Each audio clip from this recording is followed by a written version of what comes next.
പശ്ചിമേഷ്യയിലെ നിലവിലെ സംഘർഷ സാഹചര്യങ്ങളെ കൂടുതൽ വഷളാക്കുന്ന ഒരു സംഭവമാണ് കഴിഞ്ഞ ദിവസങ്ങളിൽ ദേശീയ മാധ്യമങ്ങളിൽ വലിയ ചർച്ചയായത്. ഇറാൻ പാർലമെന്റ് സ്പീക്കറുടെ ഉപദേഷ്ടാവായ മെഹ്ദി മൊഹമ്മദി ഇസ്രായേലിൽ ആണവായുധം ഉപയോഗിച്ചാൽ എന്ത് സംഭവിക്കുമെന്ന് ചൂണ്ടിക്കാട്ടുന്ന ഒരു ഇൻസ്റ്റഗ്രാം സ്റ്റോറി പങ്കുവച്ചതാണ് വിവാദങ്ങൾക്ക് തിരികൊളുത്തിയത്. ഇസ്രായേൽ മാപ്പ് ഉപയോഗിച്ച് കമ്പ്യൂട്ടറിൽ സൃഷ്ടിച്ച ഈ ചിത്രം ഇസ്രായേലിന് മുകളിലേക്ക് ആണവായുധം പ്രയോഗിച്ചാൽ എങ്ങനെയായിരിക്കുമെന്ന് ദൃശ്യവൽക്കരിക്കുന്നതായിരുന്നു. ഈ ചിത്രം ഉടൻ തന്നെ പിൻവലിച്ചെങ്കിലും ലണ്ടൻ ആസ്ഥാനമായി പ്രവർത്തിക്കുന്ന ഇറാൻ ഇന്റർനാഷണൽ എന്ന മാധ്യമം ഇത് ഉടൻ പുറത്തുവിട്ടതോടെ സംഭവം ലോകശ്രദ്ധ നേടി.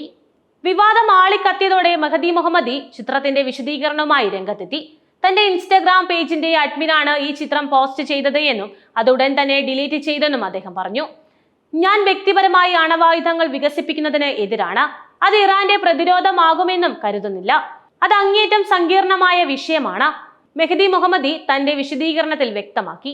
ആണവായുധങ്ങളുടെ സൈനിക ഉപയോഗം മിക്ക രാജ്യങ്ങളും കരുതുന്നതിലും പരിമിതമാണെന്നും അദ്ദേഹം കൂട്ടിച്ചേർത്തു. ഇസ്രായേലിന് കനത്ത പ്രഹരമേൽപ്പിച്ചത് ആണവായുധം കൈവശം വെച്ചിട്ടില്ലെന്നും യുക്രൈൻ റഷ്യയുമായി പിടിച്ചു നിൽക്കുന്നതും ആണവായുധം ഉള്ളതുകൊണ്ടല്ലെന്നും അദ്ദേഹം ഉദാഹരിച്ചു. ഈ പ്രസ്താവനകൾ ആണവായുധ നിർമ്മാണത്തെക്കുറിച്ചുള്ള ഇറാന്റെ ഔദ്യോഗിക നിലപാടിന് വിരുദ്ധമല്ലെങ്കിലും ഇസ്രായേലിന്റെ ഭൂപടത്തിൽ ഒരാണവാക്രമണം ചിത്രീകരിച്ചത് തീർച്ചയായും അപകടകരമായ ഒരു സന്ദേശമാണ് നൽകിയത്. ഇത് ഇറാന്റെ ഉള്ളിൽ തന്നെ ആണവായുധ ഭീഷണി നിലനിൽക്കുന്നുണ്ടോ എന്ന സംശയങ്ങൾക്ക് ആക്കം കൂട്ടി. ഇറാൻ ആണവായുധങ്ങൾ നിർമ്മിക്കാൻ പദ്ധതിയിടുന്നെന്ന വാദം തുടർച്ചയായി നിഷേധിക്കുന്നതിനിടയിലാണ് ഈ ചിത്രവും പുറത്തു വന്നിരിക്കുന്നു എന്നതാണ് ഈ സംഭവത്തെ ഇത്രയധികം വിവാദമാക്കാൻ കാരണം. രാജ്യാന്തര ആണവോർജ്ജ ഏജൻസിയുടെ പരിശോധനകൾക്ക് ഇറാൻ അടുത്തിടെ വിലക്കേർപ്പെടുത്തിയിരുന്നു. ഇത് ഇറാന്റെ ആണവ പരിപാടിയുടെ സുതാര്യതയെക്കുറിച്ചുള്ള സംശയങ്ങൾ വർദ്ധിപ്പിച്ചു. കഴിഞ്ഞ മാസം ഫോർഡോ, നദാൻസ്, ഇസ്ഫഹാൻ എന്നിവിടങ്ങളിലെ പ്രധാന ഇറാനിയൻ ആണവ കേന്ദ്രങ്ങളെ ലക്ഷ്യമിട്ട് അമേരിക്കൻ വ്യോമാക്രമണങ്ങൾ നടന്നിരുന്നു. ഇസ്രായേൽ ഇറാനെതിരായ ആക്രമണങ്ങൾ ആരംഭിച്ച് ഏതാനും ദിവസങ്ങൾക്കുള്ളിലായിരുന്നു ബങ്കർ ബസ്റ്റർ ബോംബുകൾ ഉപയോഗിച്ച് അമേരിക്ക ആക്രമണം നടത്തിയത്. ഇത് ഇറാന്റെ ആണവ കേന്ദ്രങ്ങൾക്ക് സാരമായ കേടുപാടുകൾ വരുത്തിയിരുന്നു. ഈ ആക്രമണങ്ങൾക്ക് ശേഷവും ഇറാൻ തങ്ങളുടെ ഭീഷണികളിൽ അയവ് വരുത്തിയിട്ടില്ല എന്നതാണ് പശ്ചിമേഷ്യയിലെ സംഘർഷാവസ്ഥയുടെ ആഴം വ്യക്തമാക്കുന്ന ഒരു കാര്യം. യുദ്ധത്തിൽ സാരമായ തിരിച്ചടിയേറ്റിട്ടും അമേരിക്കൻ, ഇസ്രായേൽ, യൂറോപ്യൻ രാജ്യങ്ങൾക്കെതിരായ ഭീഷണിയിൽ ഇറാൻ കുറവ് വരുത്തിയിട്ടില്ല. ഡൊണാൾഡ് ട്രംപിനെ ലക്ഷ്യമിട്ടുള്ള ഭീഷണി അടുത്തിടെ ഇറാൻ പുറത്തുവിട്ടിരുന്നു. ട്രംപ് വേൽക്കാഞ്ഞു കിടക്കുമ്പോൾ ഒരു ചെറിയ ഡ്രോൺ അദ്ദേഹത്തിന്റെ പള്ളയിൽ കുത്തിക്കയറി കൊലപ്പെടുത്തും എന്നായിരുന്നു ഭീഷണി. ഇത് അമേരിക്കൻ നേതാക്കൾക്കെതിരായ നേരിട്ടുള്ള ഭീഷണിയായാണ് വിലയിരുത്തപ്പെടുന്നത്. ഏറ്റവും ഒടുവിലായി ഒരു യൂറോപ്യൻ രാജ്യത്ത് ഡ്രോണുകൾ പതിക്കുമെന്നും ഇത് തടുക്കാൻ ഒരു യൂറോപ്യൻ രാജ്യത്തിനും കഴിയില്ല എന്നും മുൻ ജുഡീഷ്യൽ ഉദ്യോഗസ്ഥനായ ജാവേദ് ലാറിജാനി ടെലിവിഷൻ പരിപാടിക്കിടെ പറഞ്ഞിരുന്നു. ഈ പരാമർശം ബ്രിട്ടൻ, ഫ്രാൻസ്, ജർമ്മനി എന്നീ രാജ്യങ്ങളെ ലക്ഷ്യമിട്ടാണ് എന്നതാണ് പൊതുവെ കരുതപ്പെടുന്നത്. 2015 ആണവ കരാറിൽ ഒപ്പിട്ട ഈ 3 രാജ്യങ്ങളും ഇറാനുമേൽ ആണവായുധത്തിന്റെ പേരിൽ കനത്ത സമ്മർദ്ദമാണ് ചെലുത്തുന്നത്. കഴിഞ്ഞ ആഴ്ച UK പാർലമെന്റിന്റെ ഇന്റലിജൻസ് ആൻഡ് സെക്യൂരിറ്റി കമ്മിറ്റി ബ്രിട്ടന് ഏറ്റവും കൂടുതൽ ഭീഷണിയുള്ള രാജ്യമായി ഇറാനെ വിലയിരുത്തിയിരുന്നു. കഴിഞ്ഞ വർഷം യൂറോപ്യൻ പാർലമെന്റും ഇറാൻ ഭീഷണി ഉയർത്തുന്ന രാജ്യമാണ് എന്ന് പ്രസ്താവിച്ചു. ഇറാൻ ക്രിമിനൽ നെറ്റ്വർക്കുകളും ഭീകരരുടെ നിഴൽ സൈന്യത്തെയും ഉപയോഗിച്ച് യൂറോപ്പിന്റെ ആഭ്യന്തര സുരക്ഷയ്ക്ക് ഭീഷണി ഉയർത്തുന്നു എന്നതായിരുന്നു പ്രസ്താവന.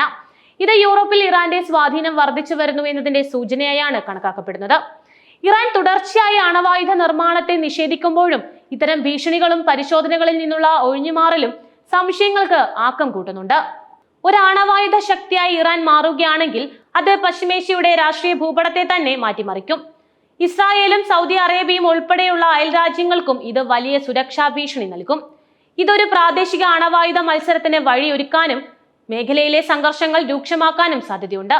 അന്താരാഷ്ട്ര ആണവോർജ്ജ ഏജൻസി ഇറാന്റെ ആണവ പ്രവർത്തനങ്ങൾ നിരീക്ഷിക്കുന്നതിൽ സുപ്രധാന പങ്ക് വഹിക്കുന്നുണ്ട്. എന്നാൽ പരിശോധനകളിൽ നിന്നുള്ള ഇറാന്റെ പിന്മാറ്റം അവരുടെ ആണവ പരിപാടിയുടെ യഥാർത്ഥ ലക്ഷ്യങ്ങളെക്കുറിച്ച് കൂടുതൽ ചോദ്യങ്ങൾ ഉയർത്തുന്നു. അന്താരാഷ്ട്ര സമൂഹത്തിന്റെ സമ്മർദ്ദം ഇറാന്റെ ആണവ പരിപാടിയിൽ ഒരു പരിധി വെക്കാൻ സഹായിക്കുമെങ്കിലും നിലവിലെ സാഹചര്യത്തിൽ അത് എത്രത്തോളം ഫലപ്രദമാകുമെന്ന് കണ്ടറിയണം. ഇറാനും ഇസ്രായേലും തമ്മിലുള്ള വർദ്ധിച്ചു വരുന്ന സംഘർഷം, അമേരിക്കയുടെയും യൂറോപ്യൻ രാജ്യങ്ങളുടെയും ഇടപെടലുകൾ പശ്ചിമേഷ്യൻ മേഖലയെ ഒരു യുദ്ധഭീതിയിലേക്ക് തള്ളിവിട്ടിരിക്കുകയാണ്. ഇറാൻ തങ്ങളുടെ സൈനിക ശേഷി വർദ്ധിപ്പിക്കാൻ ശ്രമിക്കുമ്പോൾ ഇസ്രായേൽ തങ്ങളുടെ സുരക്ഷ ഉറപ്പാക്കാൻ ഏതറ്റം വരെയും പോകാൻ തയ്യാറാണ്. ഇത് ഇരുപക്ഷവും തമ്മിലുള്ള നേരിട്ടുള്ള ഏറ്റുമുട്ടലിലേക്ക് നയിച്ചേക്കാവുന്ന ഒരു സാഹചര്യവുമാണ്. അമേരിക്കയുടെയും യൂറോപ്യൻ രാജ്യങ്ങളുടെയും നയതന്ത്ര ഇടപെടലുകൾ ഈ സംഘർഷം ലഘൂകരിക്കുന്നതിൽ പ്രധാനമാണ്. എന്നാൽ തങ്ങളുടെ താൽപര്യങ്ങൾ സംരക്ഷിക്കാൻ ഇറാൻ ശ്രമിക്കുമ്പോൾ ഈ ഇടപെടലുകൾക്ക് പരിമിതികളുണ്ട്. റഷ്യയും ചൈനയും ഇറാനെ പിന്തുണയ്ക്കുന്നത് പശ്ചിമേഷ്യയിലെ രാഷ്ട്രീയ സമവാക്യങ്ങളെ കൂടുതൽ സങ്കീർണമാക്കുകയാണ് ചെയ്യുന്നത്.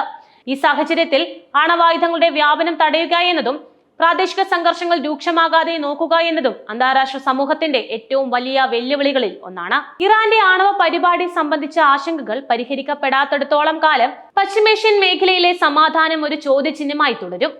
മെഹദി മുഹമ്മദിയുടെ ഇൻസ്റ്റഗ്രാം സ്റ്റോറി ഒരു ചെറിയ സംഭവമായി തോന്നാമെങ്കിലും അത് മേഖലയിലെ നിലവിലുള്ള പിരിമുറുക്കങ്ങളെയും അണവായുധ ഭീഷണിയെക്കുറിച്ചുള്ള ആഴത്തിലുള്ള ആശങ്കകളെയുമാണ് എടുത്തു കാണിക്കുന്നത്.